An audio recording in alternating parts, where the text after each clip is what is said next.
Agora, a bola está com vocês. Thiago Donato, Sandro Coutinho, Marcelo Belotti aí também. Valeu, gente. Até já. Aproveitem. Boa tarde, pessoal. Para quem não me conhece, eu sou o Thiago Donato, CEO do Expo Imóvel. Boa tarde, Belotti. Boa tarde, tudo bem aí? Está nos ouvindo bem? Estou ouvindo bem. Estão me ouvindo bem? Estamos sim, tá? A gente vai falar um pouco agora sobre a jornada, na verdade, né, do consumidor. E eu acho que eu tenho muito a ouvir mais de vocês aí, que já estão há mais tempo no mercado, né? Eu acho que o legal é depois a gente falar um pouco aí sobre expectativa, o que é que a gente está fazendo diferente, né, para estar atendendo a essa expectativa, né, do usuário. E é isso. Eu gostaria, na verdade, Belotti, de começar te ouvindo. Sandy deu um show aqui falando um pouco também sobre a experiência de consumidor e também o que ele acha um pouco do mercado imobiliário, como os agentes de venda, né, como irão se comportar em breve. Queria te ouvir um pouco e aí depois a gente começa a bater um papo. Pode ser? Pode ser, claro. Beleza. Belotti, meu querido, muito bom lhe ver aí. Queria um pouquinho desse friozinho aqui também. Mas aqui acho que tá mais. Tô vendo vocês de camiseta aí, tá fácil aí. Aqui tá brabo, viu? Bom, primeiro eu queria agradecer vocês aí, né? Mais uma vez a gente junto, né? Participando aí de um evento e só pelo convite aqui eu já me sinto lisonjeado e espero contribuir aí com conteúdo de qualidade, tá bom? Bom, acho que o Thiago já falou um pouco, eu sou CEO do Moving, tenho uma experiência aí no mercado imobiliário. E eu acho que, acho que a gente vai conduzir essa conversa aqui aos poucos e vamos abordar, acho que as diversas fases aí, a transformação também digital nesse mercado. Mas eu gosto de começar sempre os meus papos assim, frisando problemas e soluções, né? Eu acho que toda vez que a gente fala de tecnologia, de disrupção, a gente tem que abordar os problemas que o mercado tem, e os grandes empreendimentos, ele vêm de problemas, né? E o que a tecnologia pode nos ajudar, de fato, são nas soluções desses problemas que são claros, e quanto mais claro o problema e quanto melhor a gente endereçar a solução do problema, mais sucesso a gente tem aí de perdurar e de se estabelecer como uma solução de sucesso, de fato, né? Então, eu deixo à vontade de vocês aí para conduzir, não sei exatamente como é que a gente vai tocar esse assunto, mas eu gosto de começar assim. Eu acho que muitas vezes a gente começa falando de bons empreendedores, de bons empreendimentos, e a gente vê muitos aí que, no final, às vezes até conseguem fazer uma certa captação, mas no final a solução talvez não esteja tão clara, e o problema nem existe, e às vezes eles não têm sucesso por isso, né? Então eu gosto muito de frisar essa parte aí, eu acho que faz parte do tema que a gente deve abordar hoje. Belotti, eu vou começar com uma provocação aqui para você, que é CEO do Moving, para Thiago, que é CEO do Expo Imóvel. Os portais imobiliários vão acabar? Eu acho que eu estava assistindo um pouquinho da sua anterior aí, do papo que você estava fazendo. É mais ou menos parecido com a pergunta que você recebeu no final, se os corretores imobiliários vão acabar. Eu acho que tudo se transforma, nada acaba, né? É óbvio que para quem não se adaptar, o mercado fica mais restrito e eventualmente pode deixar de existir. Mas eu acho que existe também uma capacidade de adaptação de alguns mais, e alguns têm mais facilidades do que outros, também por questão de tamanho e tudo mais. Mas eu acho que os portais, eles têm uma grande vantagem, que é o inventário que tem, né, a solução que já criaram, a disrupção que já foi feita de fato, mas eles muitas vezes precisam se transformar também, entender que o mercado evoluiu, o mercado é dinâmico e que as soluções mudam. Então, eles têm que transformar, talvez, o grande ativo que eles tenham, que é o inventário e a audiência, para algo que eles consigam gerar uma catálise maior no mercado e gerem um valor agregado maior do que estão gerando. Acho que talvez essa seja a resposta. Assim. Alguns, sem dúvida, podem morrer, outros se adaptar, e outros devem aparecer, né? E por aí vai. Mas a oferta sempre tem que existir, ela sempre tem que ser bem trabalhada, né? Sandy, na verdade, eu vou tentar polemizar um pouco mais do assunto. Porque o que eu penso é o seguinte, em relação à sua pergunta, né? Eu concordo com o Belotti, como ele falou, em relação à necessidade de adaptação, né? Hoje em dia, eu gosto dessa frase, adaptar não é mais um diferencial, é básico, né? Ou você fica para trás. E eu venho percebendo, inclusive eu tive uma live essa semana com Saulo e com Avelar, da DEME e Saulo da Molecular, e assim como o portal imobiliário, ele está propondo que a construção civil também se adapte, né? É o momento que a gente está vivendo. O mercado pós-Covid, né? Não após o Covid, a pandemia está aí, mas após o surgimento do Covid, ele passou a ter novas necessidades, o consumidor passou a ter novas necessidades, né? E a gente está falando de jornada de usuário, então ele estava falando que agora os empreendimentos estão cada vez mais preocupados com serviços acessórios, como exemplo, área de pet, né? De box para recebimento de iFood, de demais, né? Apps. Então eu penso que um portal como o Moving, como o Expo Imóvel, é muito interessante que a gente já estamos atentos a isso, né, Belotti? E o que a gente tem que fazer é transformar essa pedra bruta que a gente tem, que é essa base, né, em entregas, né? E cada vez mais se preocupar com isso, com que o consumidor de fato está buscando, né? Melhorando aí a assertividade dele da busca, tudo aquilo que a marca já faz, e você, Sandra, conhece melhor do que ninguém aqui. Eu penso dessa forma. O que é que você acha? Eu fiz a provocação, claro, eu estou há 20 anos nesse mercado e eu acredito exatamente nisso que Belotti falou. A gente já conversou bastante, a gente já trocou muita figurinha e, assim, o maior ativo que a gente tem é exatamente a quantidade de dados que a gente conseguiu construir durante esse tempo todo. E eu gosto muito de uma frase que, segundo Paulinho Gordo, um amigo meu, ele diz que o segredo do cara dizer algo inovador é você não falar da fonte, né? Como eu não lembro da fonte, então é minha.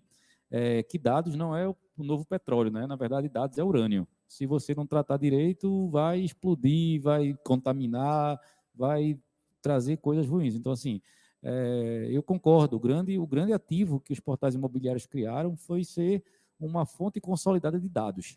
Quanto maior a gente conseguir trazer, fazer com que esses dados gerem valor para alguém, alguém vai pagar por isso. E é isso que no final, a essência de qualquer negócio. É ter clientes que percebam valor naquilo que você está entregando. É isso mesmo. Assim, acho uma coisa muito legal, assim, um exercício muito interessante da gente fazer, ver um pouco o que passou, né? Eu acho que os portais imobiliários, eles começaram, né, há 15, 20 anos atrás, eles disruptaram o mercado, né? O mercado, ele vivia de classificados no jornal, né? E esse mercado de portal, um dia ele já foi dinâmico, um dia ele já foi inovador, e é muito interessante, acho que isso vale uma reflexão de como que as coisas evoluem, né? Como elas mudam e como que a gente tem que se adaptar. E hoje a gente está falando, será que os portais vão acabar? Né? Eu acho que a oferta de imóveis não vai acabar, não tem como acabar, né? É ali que começa a jornada de compra de um imóvel, é ali que o consumidor começa a interagir com o imóvel, com a imagem. É óbvio que a experiência, né, e a interação, principalmente, né, pós essa situação Covid e tal, ela acelerou muito na parte digital e mais coisas são feitas digitalmente do que eram feitas antes, né? Talvez a nossa vida adiantou muito para esse lado, né? Não só na procura do imóvel, como em N outras coisas, né? Home office e tal. Mas é muito interessante vendo as empresas se adaptarem, né? Então, você pega, por exemplo, qual é a distância, talvez? A gente pega negócios inovadores aí que estão alcançando valuations incríveis, e o exemplo aqui é Quinto Andar, Loft. Eles começam também como um portal, eles também têm a exposição do imóvel, né? E talvez eles tenham até grande dificuldade em encontrar um inventário tão grande quanto o Expo Imóveis, tão grande quanto o Moving e outros players de mercado. Talvez esse seja um desafio relevante para eles. Mas eles nasceram já mais em cima da parte transacional, eles já nasceram solucionando uma série de problemas, ou algum deles solucionando problemas relevantes, que conseguiram trazer um protagonismo rápido, interessante e romântico também para a captação de investimentos, né? Então, eu acho interessante a gente olhar um pouco do para trás, como é que era, né, e ver essa transformação toda, e frisar a questão de adaptação, né, como é que a gente vai se adaptar para conseguir perdurar com listings relevantes que a gente tem, com protagonismo regional que a gente tem super grande geográfico, o Expo Imóveis aí, com esse protagonismo todo, como é que ele vai utilizar disso aí para conseguir transformar o negócio dele em um negócio cada vez mais atrativo, mas o asset, né, o ativo que esses portais têm é muito grande, né, o protagonismo também. Mas é importante ficar ligado, acho que essa provocação é muito importante também. E assim, só para levar um pouquinho para a gente para o tema da própria do Summit, né, de investimentos, você imagina que o surgimento dos portais, né, Belotti, sei lá, 2000, 1999, 98, Craigslist lá nos Estados Unidos e tal. Então, assim, imagine um investidor há 20 anos atrás que queria comprar, sei lá, ou uma casa na Serra, lá em São Paulo, para passar o friozinho, ou acaba vir aqui para o Nordeste, que aqui só tem duas estações, né? Ou é calor ou é chuva, né? Calor ou mormaço. Então, e o cara queria comprar uma casa de praia. Então, imagine isso há 20 anos atrás, você conseguir ter um inventário organizado, você conseguir e assim, o começo da compra de um imóvel, hoje, ele começa na internet. Né? O início da compra começa na internet. Vai ser na procura do imóvel, vai ser nos buscadores que terminam chegando nos portais.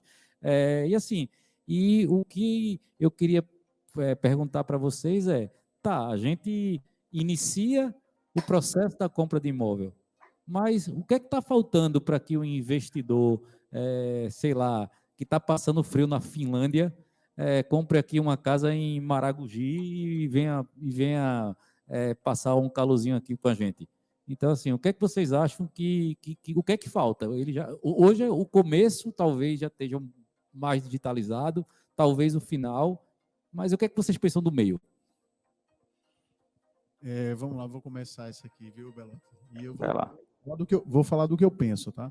Na verdade, eu concordo, né? De fato, os investidores eles estão tendo cada vez mais essa possibilidade de não só acessar, como comprar imóveis, né, remotamente. Eu particularmente conheço pessoas aí de São Paulo, Belotti, que têm flat em Carneiros e compraram online, né? Na verdade, não compraram, infelizmente, ainda não conseguem comprar 100% online, porque eles conseguem fazer uma avaliação qualitativa do produto. Porém, quando chega na parte de formalização, né, a gente já tem algumas empresas de crédito, né, a Credit Home, por exemplo, está conosco. Ela é um excelente exemplo, né, do crédito facilitado digital, mas ainda tem um percurso aí que precisa ser percorrido, né? Toda a parte de documentação e cartórios e afins. Então, eu já vejo um movimento, né, de algumas startups atuando, né? Hoje, por exemplo, a gente tem o DocSign, né, que facilita muito a vida, né, DocSign, ClickSign, Contractor, entre outros, né?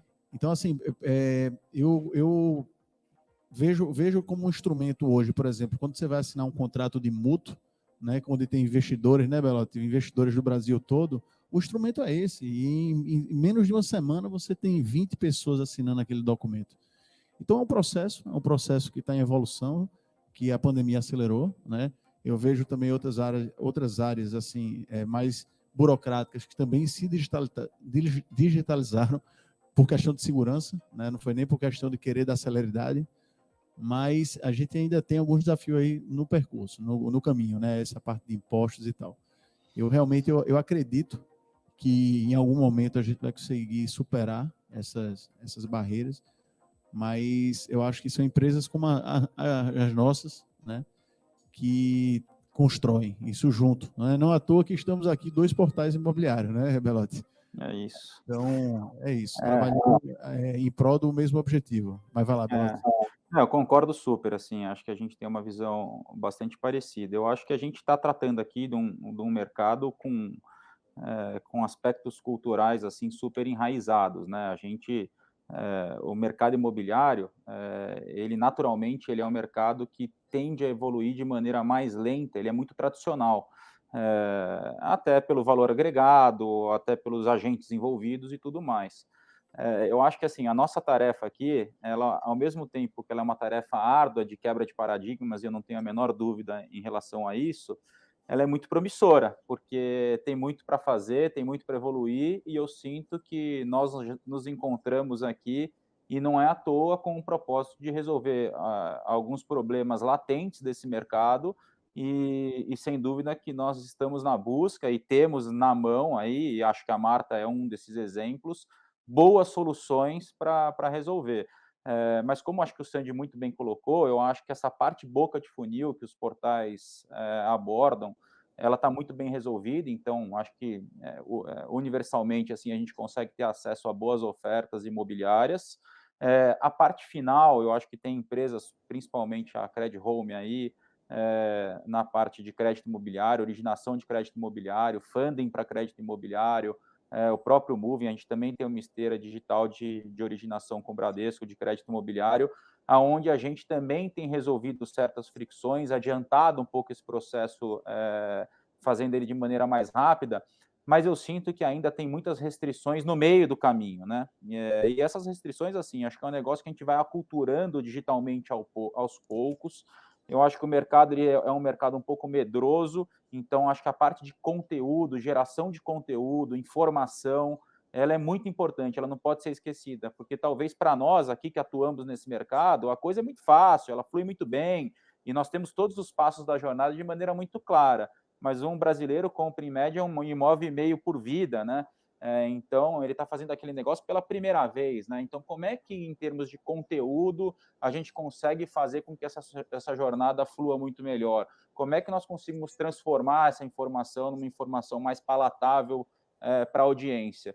Então, eu acho que esse trabalho é um trabalho de formiguinha, que a gente já vem fazendo há um bom tempo, tem outras pessoas fazendo com qualidade também há um bom tempo, mas ele é um trabalho onde tem grama muito alta e nós estamos no lugar certo, né? Eu vejo dessa forma. Eu costumo dizer, Belotti, que tudo, às vezes você está up to date, e às vezes você está atrasado, você está no momento certo. Eu tinha dois amigos aqui de Recife que fizeram um negócio de supermercado online há 20 anos atrás, né? Pedia por SMS, os caras iam lá, fazia compra, e você ficava pensando, bicho, eu não vou comprar tomate de jeito nenhum, sei lá se os caras vão conseguir escolher a tomate certa que eu quero comprar, e no final de tudo veio aí toda uma mudança de hábito, seja ela obrigatória ou não, obrigada ou não, e a gente começou a fazer compras, por exemplo, de supermercado por aplicativo, né? Então vamos confiar que a tomate vem boa, que a cebola vem do jeito que a gente quer. Então, assim, eu acredito que o imóvel, a grande questão do imóvel é exatamente isso, quando é que o consumidor, o cliente final, ele vai estar absolutamente confortável em fazer toda uma jornada digital que exige confiança, que você vai ter que ter certeza que não vai ter fraude, que você vai ser bem atendido e que no final de tudo o imóvel vai ser seu de verdade. E aí eu costumo dizer que, escutando, que os problemas são os alicerces, né? Às vezes você vai comprar um imóvel em outro lugar e não sabe se aquele imóvel está com problema na justiça, no de trabalho, se o cara pode, se o cara não pode, etc. Então, assim, talvez a gente vai ter que resolver grandes pré-requisitos para chegar até uma compra completamente digital. E esse tipo de trazer transparência e confiança para essa compra final, talvez seja isso, né? Você não pensava nunca em comprar uma roupa pela internet, mas depois o cara diz, não, se você vestir e não ficar bom, tu bota na caixa de novo, me traz de volta que eu não vou te cobrar nada. Então, esses alicerces que passam por leis, regulamentações e etc., que vão pavimentar talvez o caminho para essa compra digital de forma mais tranquila. A gente tem um caminho bem interessante. Eu costumo dizer que a compra de imóvel tem 200 startups aí, oportunidade para 200 startups nesse meio do caminho. Não, eu também acho. É bem por aí. Eu até acho, só complementando aí, desculpa voltar aqui, mas assim, eu acho que a gente tem que tomar muito cuidado, muitas vezes assim, tem muitas coisas que são necessárias na jornada e ainda vão ser necessárias por bastante tempo, ou seja, que são talvez mais difíceis de digitalizar num primeiro momento, ou que talvez nem sejam necessárias de digitalizar num primeiro momento, e outras quase que óbvias, mas como o Thiago bem colocou, e às vezes a gente tem restrições legais, restrições fiscais, que quer que seja, que a gente às vezes não consegue evoluir. mas talvez essas sejam mais fáceis e mais importantes num primeiro momento.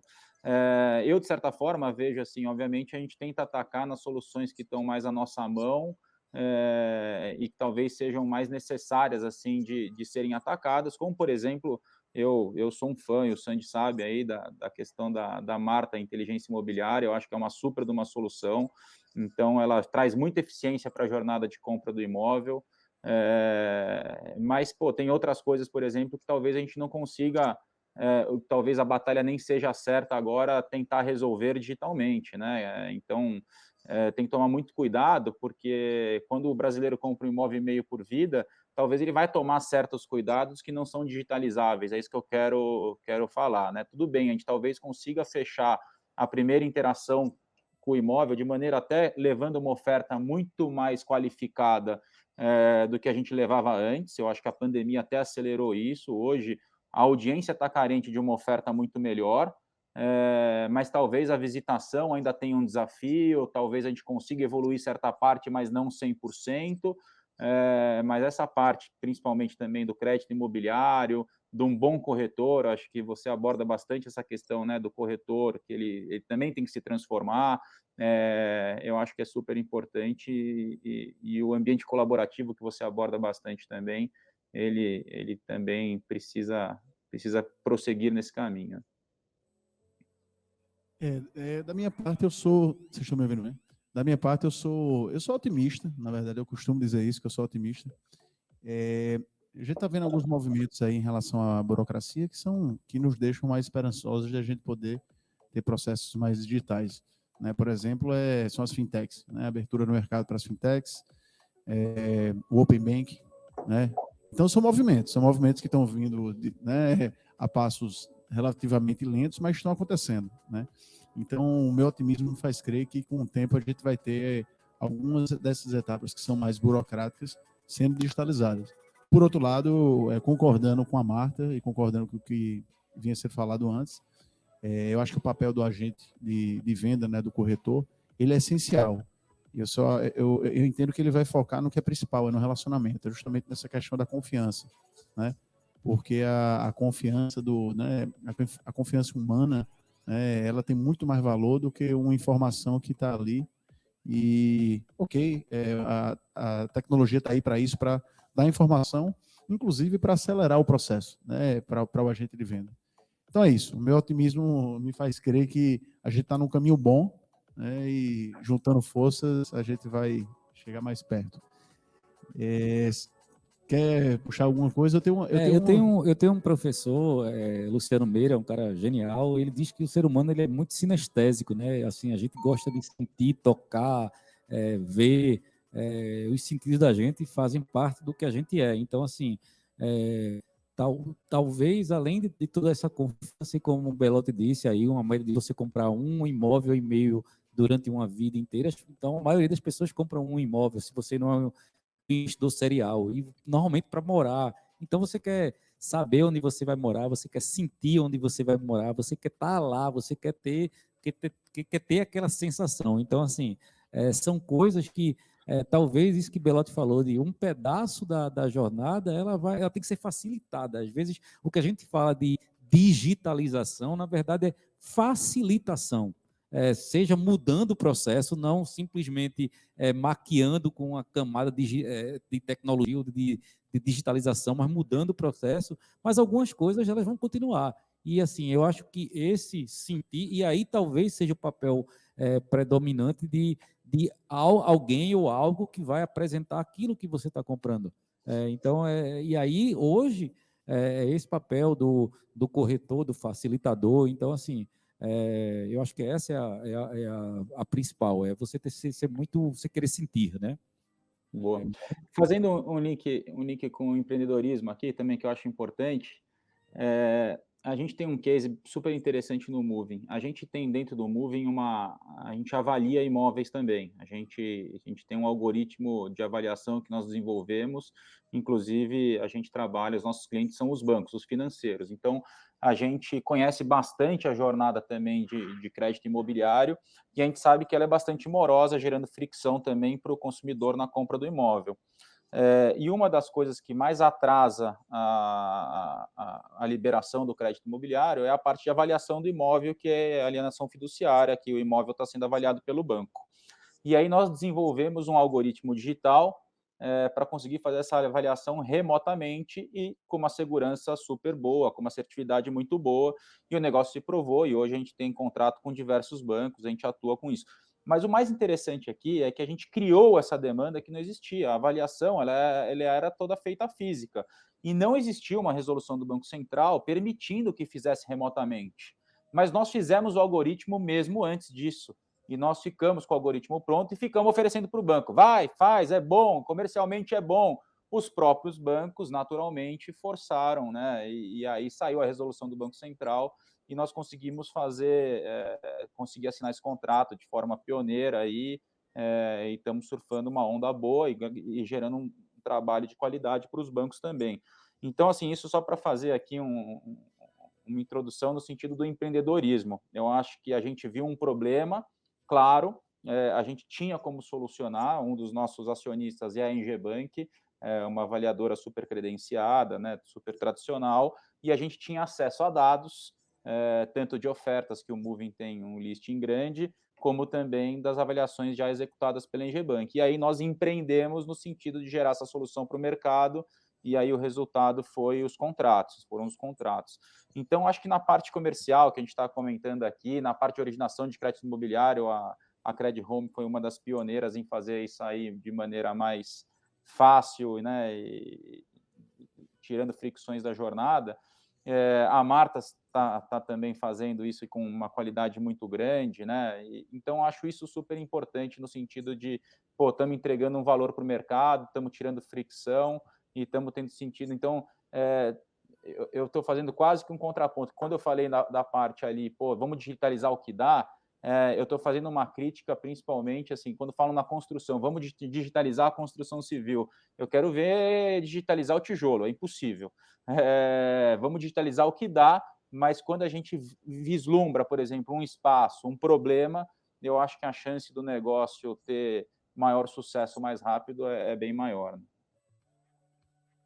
Isso é ser um agente transformador de fato, né? Você faz algo e depois espera que as regulamentações aconteçam e você, na verdade, transforma esse negócio. Assim, o que eu vejo muito no mercado imobiliário, principalmente as construtoras e incorporadoras, é que assim, a preocupação hoje com a transformação digital e não somente botar aquela capa digital, né, na frente da construtora, ela é muito forte. Eu vejo isso de forma muito, muito latente, conversando com incorporadores, construtores, a preocupação não só da construção, mas até o final, antes a concepção e até o ciclo é muito longo, da concepção de um produto, compra do terreno, regulamentação, até vender a última unidade e manter essas unidades durante o período que a lei concede lá a quem compra o imóvel. Então, é um ciclo muito longo.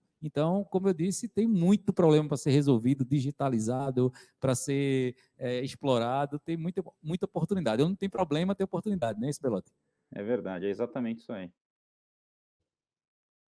Perfeito, pessoal. Eu vou convidar vocês para a gente migrar um pouquinho o assunto, para falar um pouco de imóvel como investimento também, porque eu acho que também envolve a experiência do usuário, né?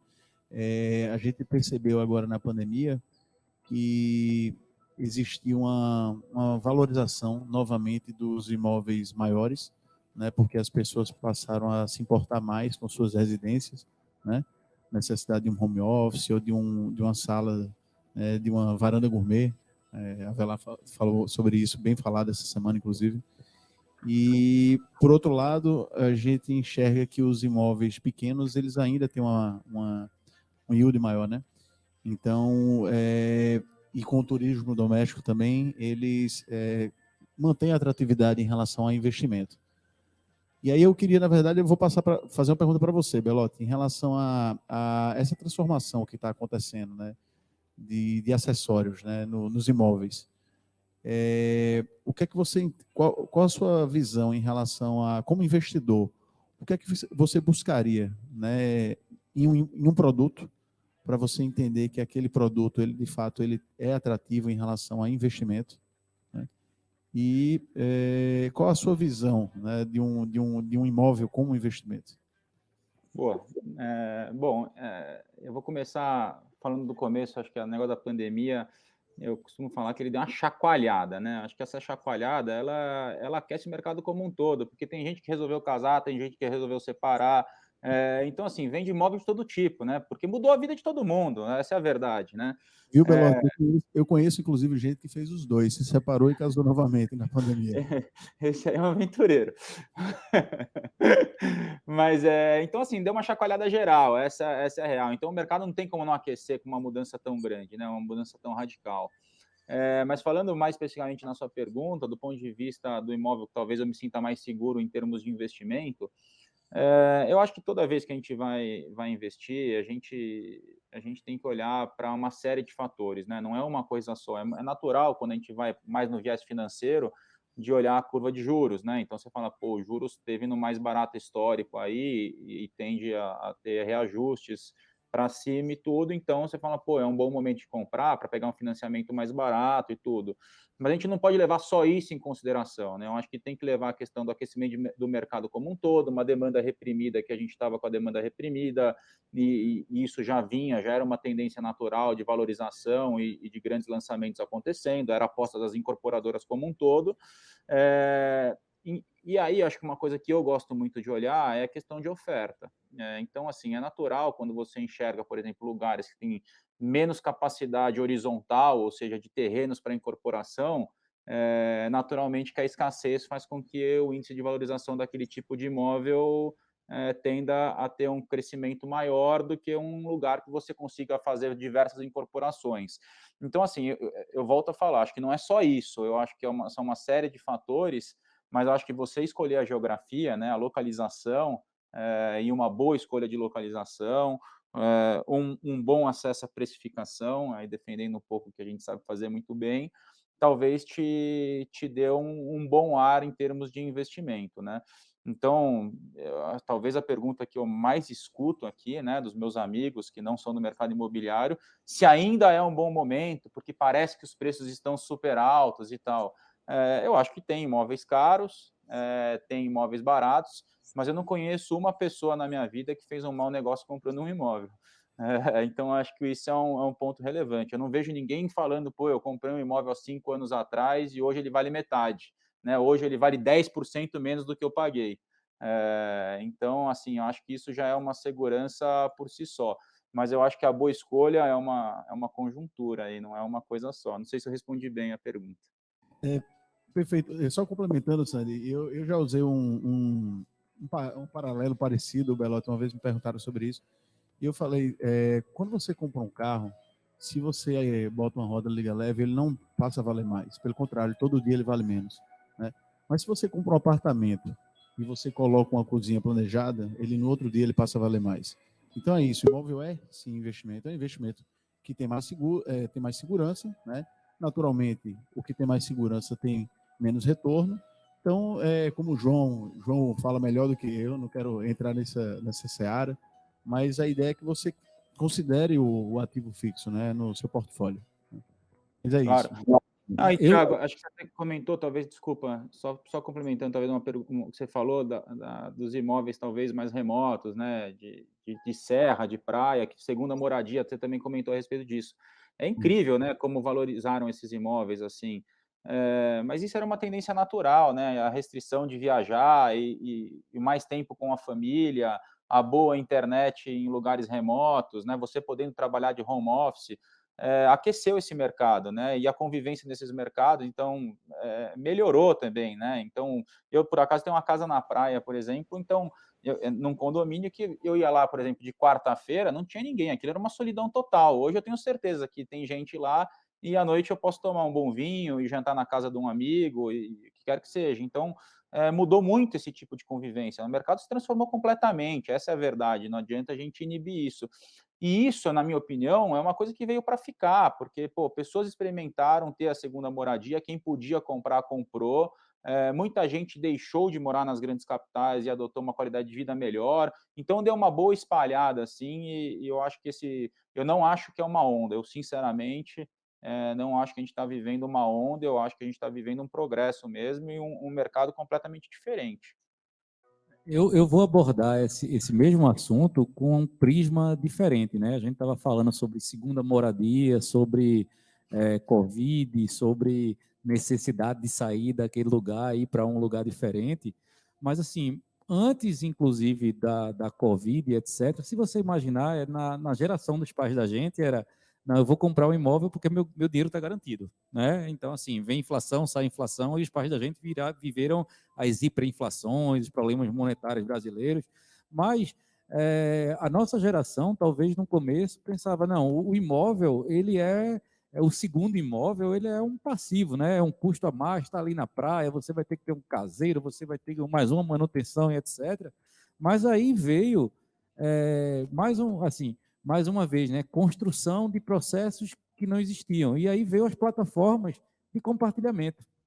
E aí aquele imóvel na praia, que antes era um passivo, ele vira um ativo. Então, assim, eu conheço muita gente que começou a comprar imóvel na praia porque vai botar em plataforma de compartilhamento e aquele imóvel ali ele se paga, ele gera uma rentabilidade. Você tem um imóvel na praia quando ele não está lá alugado com um terceiro. Então, no final, você os modelos de negócios eles vão mudando, as oportunidades vão aparecendo, alguém vai explorando e você vai mudando. Então, assim, o imóvel, inclusive, um segundo imóvel, ele deixou de ser um passivo, se você assim desejar, para virar um ativo. Eu vejo gente comprando imóveis seriais para colocar em plataformas de compartilhamento. Então, é mais um modelo aí de É, investimento. Eu vou um pouquinho mais longe, tá? Já que a gente está se propondo a isso. Eu penso também, Belotti, que essa questão da migração, né, para o campo e para a praia, né, da segunda moradia como, em alguns casos, primeira moradia ou meio termo, isso mexe, inclusive, com a economia local, né, daquela região que é sazonal. Então, a gente tem ganhos sociais, né, nessa mudança de comportamento. Ganho do trânsito também, né? O trânsito na cidade melhora. Cidades como as nossas precisam bastante, né, disso aí. Mas é isso, foi mais um complemento É sobre o que uma vocês estavam falando. descentralização, né? Se a gente viver uma centralização dos grandes centros urbanos, porque as pessoas precisavam trabalhar, morar perto do trabalho, a gente está vendo que agora não é bem assim. Então, você começa a ter descentralizações e criações de novos polos, né? Na verdade, esse termo não foi meu. Eu não quero ser injusto aqui. Eu vi essa semana, eu não estou lembrando de quem exatamente, mas é a centralização descentralizada. Avelar, o presidente da Eu DEME. acho que foi Avelar, então pronto. Eu pensei nele, mas como eu não tinha 100% de certeza, que faz todo sentido. Você passa a ter claro. polos descentralizados, né? E aquele polo ali, ele passa a te abastecer socialmente com diversos serviços e escolas e shoppings, né? Pronto, foi Avelar. E é isso. Mas eu acho que assim, acho que o Thiago tocou num ponto assim, você pega essas cidades, por exemplo, que eram com vocação turística, o marketing delas se transformou também no sentido de atrair pessoas para o home office, para morarem. Eu sinto bastante. Como eu tenho casa lá na Ilhabela, que é uma cidade relativamente pequena, a gente conhece todo mundo e a gente é impactado bastante pelas redes lá, é nítida essa transformação, assim, você consegue ver bastante. E outra coisa que o Sandy estava falando, eu acho que estava falando da nossa geração, né, Sandy? Quando a gente era mais jovem, a gente era muito crítico em relação ao patrimônio imobilizado, né? Eu acho que talvez pela questão da nossa formação mais financeira, sempre falar, pô, aluga, né? Mantém esse dinheiro aplicado, e até por questão talvez da taxa de juros tão alta. Mas aí eu faço uma fala até que é do meu sogro, mas eu gosto de falar, que parece que a gente vai crescendo e os nossos pais vão ficando mais inteligentes, né? Mas na verdade é a gente que vai ficando parecido com eles e com um raciocínio mais lógico. E desde dos primórdios a gente sabe que a briga por território sempre foi importante, né? Então acho que faz parte do ser humano mesmo o patrimônio imobilizado, sabe? Eu acho que isso é uma coisa que as roupagens vão se transformar, o conceito de moradia pode transformar, mas ter o teto, ter o chão para pisar, você podendo ter uma segunda moradia, talvez te faça muito melhor quando mais velho, do que ter um carro, do que ter coisas talvez que tenham menos valor. Mas essa de ficando cada vez mais velho, a gente vai achando que o nosso pai vai ficando mais inteligente, é muito engraçado, né? O que eu contestei meu pai, e o que eu hoje combino com a cabeça que ele tinha é incrível. Eu costumo dizer que os modelos de negócio podem mudar para aluguel, time sharing, compartilhamento, seja lá o nome que você queira dar para como é que você vai morar. Mas a casa vai existir, alguém vai ser o dono daquele negócio ali, ou vai ser codono, ou sei lá o quê. Alguém vai ter que construir aquilo ali. Então, a gente não vai voltar E vou falar que você vai preferir ser anfitrião do que qualquer outra coisa, pode acreditar. Mesmo que não faça algum sentido, lógico, não, mas você vai preferir, não sei por quê. Ótimo. Belotti, eu queria te pedir, eu estou vendo aqui o sinal de tempo, no final tem algumas perguntas para a gente fazer depois, tá? Só para... Você está com tempo ainda para a gente, né? Tô com tempo. Maravilha. Eu queria fazer uma pergunta, na verdade, uma explicação da sua visão, entendendo que você está em São Paulo, né, que é a principal economia do país. Você consegue, e você conhece o mercado, né, mais especificamente aí, mas você, por ter muita experiência, você conhece o mercado como um todo. Você conseguiria pontuar o que é que você percebe de diferente entre o mercado imobiliário aí do Sul, Sudeste, mais especificamente de São Paulo e o restante do Brasil? Assim, eu acho que tem as questões culturais em termos de produto, isso acho que é super importante, assim, acho que esses são paradigmas talvez que não sejam interessantes serem quebrados, né, porque acho que esse aspecto cultural é super importante. Eu acho que assim, a principal comparação, você pega São Paulo, Sudeste, principalmente São Paulo, Minas Gerais e Rio de Janeiro, são mercados muito grandes e muito relevantes. Então, haja visto você enxergar, por exemplo, a quantidade de crédito imobiliário que é originado na cidade de São Paulo, por exemplo, se comparado ao resto do Brasil. Então, assim, a quantidade de lançamentos, o tamanho do mercado, obviamente a capacidade financeira, renda per capita e tudo, faz com que essas regiões geográficas se tornem talvez mais ativas, vamos dizer assim. Agora, o que eu percebi ao longo do tempo é que o Brasil tem se espalhado, até por uma questão de tecnologia e tudo, e eu vejo bastante desenvolvimento em alguns lugares que antes não tinha tanto, no mercado imobiliário também. Então, eu vejo que esse mercado ele vem crescendo de forma mais equalitária do que ano passado. Então, acho que talvez seja essa a percepção. Não sei se é exatamente isso que você perguntou. Na verdade, eu te fiz essa pergunta porque recentemente eu conversando com uma pessoa sobre essa questão de onde investir no Brasil, sabe? E a minha resposta naquele momento foi que eu entendo que o investimento, um dos fatores que você deve ponderar no momento de uma decisão de investimento é o potencial de valorização, né? E quando a gente pensa num mercado maduro como São Paulo, eu entendo que a valorização ela está mais nas regiões que são menos populosas, né? E aí, em contrapartida a isso, meu comentário era esse. Eu acho que investir numa praia, né, no Nordeste, por exemplo, ela vai te trazer um retorno maior financeiro do que você, por exemplo, comprar um flat em São Paulo, né, a não ser que seja para locação, para sublocação. Então, assim, na verdade, não foi uma opinião, foi uma afirmação, foi uma visão com dúvida. Não, eu acho que assim, a questão do melhor a se investir, eu acho que é complicado. Talvez o melhor investimento seja difícil de cravar. Eu acho que todo mundo que fizer qualquer investimento, ele não pode ter na cabeça que ele está fazendo o melhor investimento, mas ele tem que ter na cabeça que aquele investimento vai ser bom para ele. Eu tenho certeza que talvez o investimento que eu me sinta mais seguro de fazer e que talvez eu tenha maior chance de acertar seja completamente diferente do investimento que o Sandy pensa em fazer e tem a maior chance de acertar, e do Thiago também. Então, acho que, sem dúvida, eu acho que eu tenho portos seguros, onde eu consigo controlar as variáveis de uma maneira talvez maior do que vocês em alguma região e vocês em outra, em algum tipo de apelo e vocês em outra.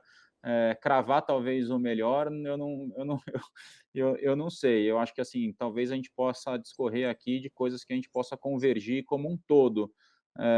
E também tem uma questão de gosto, diversificação, se comparado ao restante dos investimentos, seja imobiliário ou não.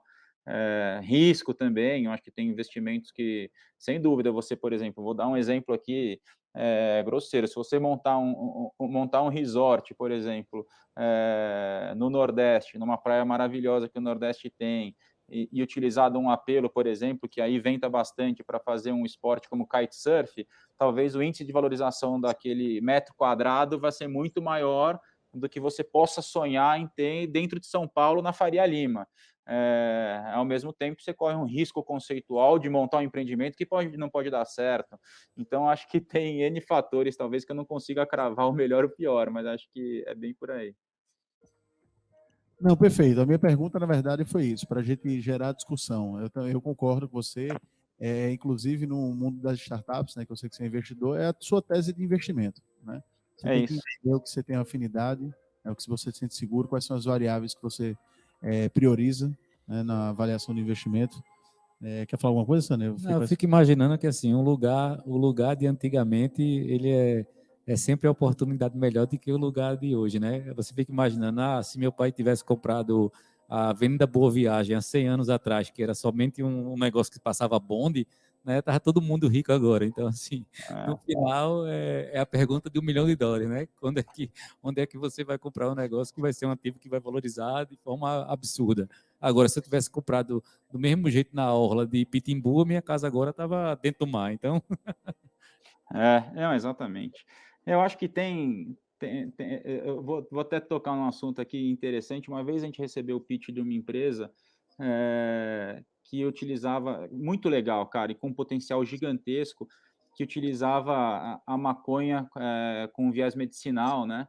E realmente, quando eu vi aquele negócio, sim, realmente fazia total sentido. Eles trouxeram referência de outros negócios que já tinham começado fora do Brasil e que seriam um dos pioneiros aqui e tal.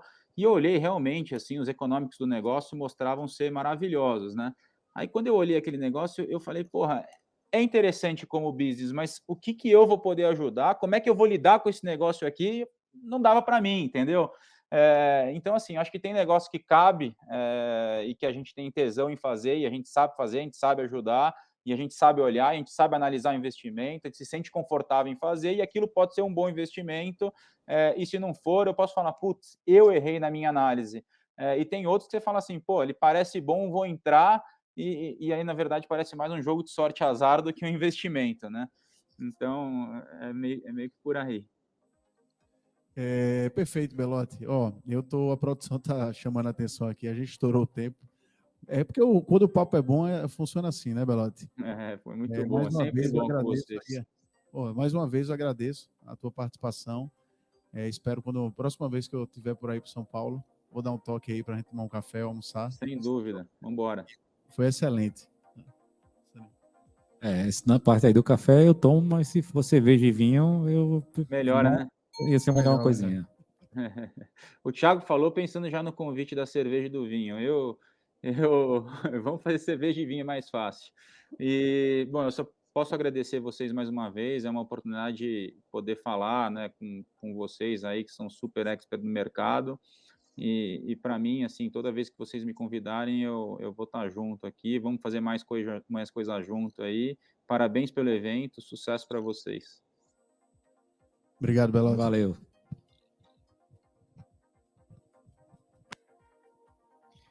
Valeu, gente. Tô dentro desse chopp, desse vinho, viu? Sabraí também, não vou negar, não. Maravilha, foi demais, Estava ali babando, se escutando, muita coisa esclarecedora, perguntas que eu tinha para fazer na cabeça e elas foram desenvolvendo naturalmente. Muito legal, gente. Obrigado, Sandro, obrigado, Tiago.